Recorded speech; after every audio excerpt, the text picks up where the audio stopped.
మనం ప్రతి సంవత్సరం ఎన్నో జాతరలు చూస్తుంటాం. కానీ ఎప్పుడైనా ఆలోచించారా మన పూర్వకాలంలో జాతరలు ఎందుకు ప్రారంభమయ్యాయి? అవి కేవలం భక్తి కోసమేనా లేక వాటి వెనుక మరో గొప్ప ఉద్దేశం ఉందా?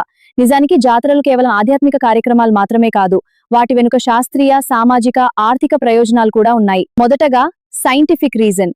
పూర్వం రవాణా సౌకర్యాలు చాలా తక్కువ. ప్రజలు కిలోమీటర్ల దూరం నడుచుకుంటూ జాతరలకు వెళ్లేవారు. దీంతో సహజంగానే శారీరక వ్యాయామం జరిగేది. గుండె ఆరోగ్యం మెరుగుపడేది, శరీర దారుఢ్యం పెరిగేది. అంతేకాకుండా చాలా జాతరలు కొండలు, అడవులు, నదుల సమీపంలో జరిగేవి. అక్కడి స్వచ్ఛమైన గాలి, ప్రకృతి వాతావరణం ప్రజలకు మానసిక ప్రశాంతతను కలిగించేది. భజనలు, సంగీతం, ఆధ్యాత్మిక వాతావరణం ఒత్తిడిని తగ్గించడంలో కూడా సహాయపడేది. ఇప్పుడు బిజినెస్ రీజన్. పూర్వకాలంలో జాతరలంటే ఒక భారీ మార్కెట్. వేలాది మంది ఒకే చోటికి రావడంతో వ్యాపారులకు మంచి అవకాశం దొరికేది. రైతులు తమ పంటలను అమ్మేవారు. చేతివృత్తిదారులు మట్టి పాత్రలు, బొమ్మలు, వస్త్రాలు, ఆభరణాలు విక్రయించేవారు. పశువుల కొనుగోలు, అమ్మకాలు కూడా జాతరల్లోనే జరిగేవి. వివిధ ప్రాంతాల వ్యాపారులు కలుసుకుని కొత్త వ్యాపార సంబంధాలు ఏర్పరచుకునేవారు.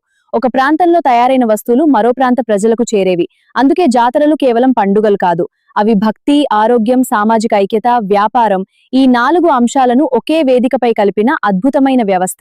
భారతీయ హిందూ సాంప్రదాయాలన్నిటిలో ఆధ్యాత్మికతతో పాటు అందులో సైంటిఫిక్, ఎకనామికల్ అంశాలు మిళితమై ఉంటాయి. మరి దీనిపై మీ అభిప్రాయాన్ని కామెంట్ చేయండి.